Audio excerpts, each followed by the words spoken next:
मैं गौरैया संरक्षण के लिए गौरव सर के साथ जुड़ा हुआ हूँ और मेरे घर में पहले एक चिड़िया जो थी, गौरैया जो थी, पंखे से कट के हादसा हो गया था उसके साथ। उसके बाद से मैंने शेल्टर, एक बर्ड हाउस लगाने शुरू करे और इस समय मेरे यहाँ कम से कम 20-25 बर्ड हाउस लगे हुए हैं, छत पे भी लगे हुए हैं। सर, कैसे आपका दिनचर्या रहता है गौरैया के साथ? सर, सबसे पहले सुबह उठ के उनके बर्तन साफ करना, उसमें पानी रखना और उनके खाने का इंतजाम करना। हमने लोगों को उनके बर्थडे, नए साल और शादी की सालगिरह पे बर्ड हाउस देने शुरू करें और उनको ये प्रेरित किया कि आप अपने घर में बर्ड हाउस लगाइए और स्पैरो गौरैया को बचाइए। हम लोगों ने 2014 में गौरैया बचाओ अभियान शुरू किया था, sweet sparrow come back home के नाम से। तो उसके बाद हमने स्कूल्स में जाकर बच्चों से सबसे ज़्यादा कोऑर्डिनेट किया। बच्चों को समझ में आया, बच्चों ने बात को समझा और स्कूल्स में ये कैंपेन शुरू हो गया। उन्होंने अपने घरों में नेस्ट लगाना शुरू किया। नेस्ट हमने इसलिए लगवाए क्योंकि हमने इस प्रॉब्लम को समझा था कि गौरैया के जो अंडे और बच्चे हैं वो सबसे ज़्यादा गिरकर मर रहे हैं। तो इनकी एक आबादी ऐसी है जो जीवन के प्रथम 15 से 20-25 दिन में ही समाप्त हो रही थी और जिसका प्रतिशत बहुत ज़्यादा था। हमारे अनुमान के हिसाब से 60% से ज़्यादा ये था कि इनकी आबादी गिर के मर रही है। तो फिर हमने इनको सुरक्षित घर देना शुरू किया। गौरैया ने इस घर को बहुत स्वीकार किया, मतलब एक्सेप्ट किया इन नेस्ट को। और फिर हमने देखा कि जहाँ पर 2, 4, 6 गौरैया होती थीं वहाँ पे लोगों के यहाँ 25, 30, 40, 50, 100 के झुंड बनने शुरू हुए, क्योंकि आज उन घोंसलों को लगे करीब 8 साल के आसपास हो गए हैं। और चूंकि आबादी जब बढ़ी तो जो बच्चे गिर के मर रहे थे वो खुद भी प्रजनन की स्थिति तक पहुंचे और उन्होंने भी आबादी बढ़ाने का काम किया। साथ ही हम लोगों ने ये मुहिम भी चलाई कि जो झाड़ वाले पेड़ हैं जिनकी छटाई बहुत कर दी जाती है, झाड़ वाले पेड़ हर प्रकार की छोटे पंछी के लिए बहुत आवश्यक हैं, चाहे वो गिलहरियां हों, गिरगिट हो या कोई भी छोटी पंछी हो, क्योंकि वो अपने बच्चों को और खुद को भी प्रेडेटर बर्ड्स से या शिकारियों से छिपाने के लिए उसमें छिपाते हैं। तो लोगों ने इसको भी जहां जहां समझा, कुछ लोगों ने तो अपने टाइल्स काट करके वहां पर बोगनविलिया, मनोकामनी जैसे पेड़ लगा दिए घर के अंदर ही। तो उनके यहाँ भी संख्या बहुत तेजी से बढ़ी है। तो ये 2 रीज़न हैं। और उसके बाद घरों में दाना पानी रखने का एक मुहिम चला, क्योंकि गर्मियाँ आप जानते हैं कितनी बुरी पड़ती हैं।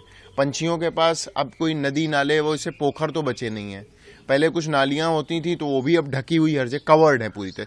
तो इन पंछियों को कुछ अपनी प्यास बुझाने के भी संसाधन नहीं, हैंडपंप भी शहरों से गायब हो गए। तो अब इसको लोगों ने समझा, दाना पानी रखना शुरू किया, जिसके कारण उनकी संख्या बहुत तेजी से बढ़ी है। लेकिन पिछले कोविड में 2 साल में हमने महसूस किया कि चूंकि लोग थोड़ा सा सशंकित रहे, घरों के अंदर रहे बहुत सारा, जिस दौरान गौरैया का प्रजनन काल होता है उसी दौरान ये कोविड का आक्रमण भी हुआ था। तो जिसके कारण थोड़ा कहीं ना कहीं एक इस पे सेटबैक लगा है।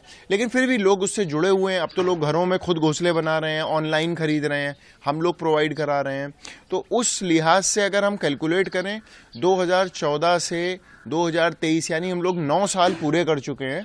और 9 साल में कानपुर में हमने अपने संस्था की मदद से करीब 7,500 से 8,000 घोंसले खुद लगवाए और अभियान से जुड़ करके करीब उतने ही लोगों ने और घोंसले लगाए हैं, खरीद कर, बनाकर।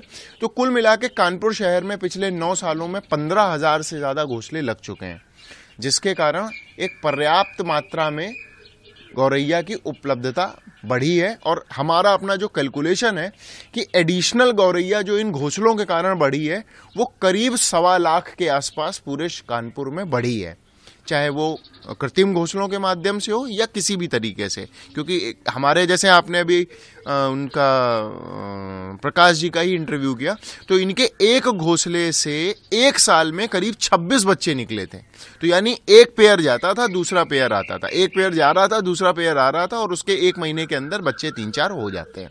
ये जैसे कि आप जानते हैं कि हम पिछले बार भी गौरैया को बचाने की एक बाइट दिए हुए थे। हम गौरैया को पिछले 7 सालों से गौरव वाजपेयी जी के साथ मिलकर बचाने की मुहिम चला रहे हैं।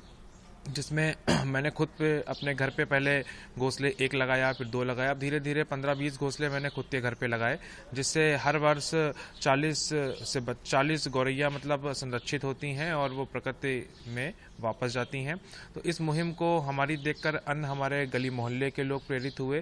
फिर धीमे धीमे हमने इस मुहिम को धीरे धीरे पूरे कानपुर में गौरव जी के साथ मिलकर शुरू किया और आज की डेट में ये है कि लगभग 2500 से अधिक घोंसले हम लोगों तक पहुंचा चुके हैं, जिससे कई प्रतिशत गौरैया की संख्या में बढ़ोतरी हुई है। घोंसला आपने देखा है, ये पूरी तरह से रिसाइकिल्ड है, ये स्क्रैप से बना है, यानी जो वेस्ट निकलता है उससे ये बनाया जाता है। ये छतों में लगाया जाता है, दीवारों में पैनलिंग के काम आता है।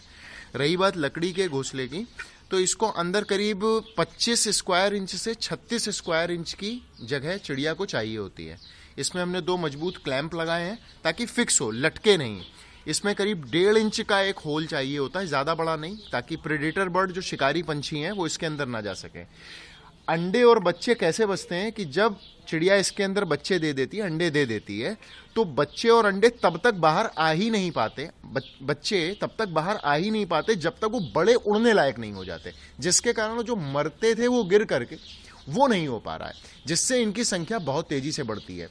1 साल में आमतौर पे 3 पेयर एक घोंसले को इस्तेमाल करते हैं और अलग अलग जब चक्र आता है, जैसे एक आपका मार्च अप्रैल मई जून का चक्र होता है और बीच में फिर एक चक्र और आता है, तो 2 चक्र तो इनके होते हैं। अगर बहुत अच्छा सीजन गया तो 3 चक्र हो जाते हैं, एक ही पेयर 3 बार बच्चे का पड़ता है। और मैं ये बोल रहा हूँ कि 3 पेयर एक घोंसले का इस्तेमाल करते हैं। मतलब ये समझ लीजिए 1 साल में सामान्य स्थितियों में, अच्छी स्थितियों में एक घोंसले को 8 से 9 बार इस्तेमाल किया जाता है और न्यूनतम 2 एवरेज 3 बच्चे इससे निकलते हैं एक बार में, यानी आमतौर पे 15 बच्चे तक एक घोंसले से 1 साल में निकल जाते हैं।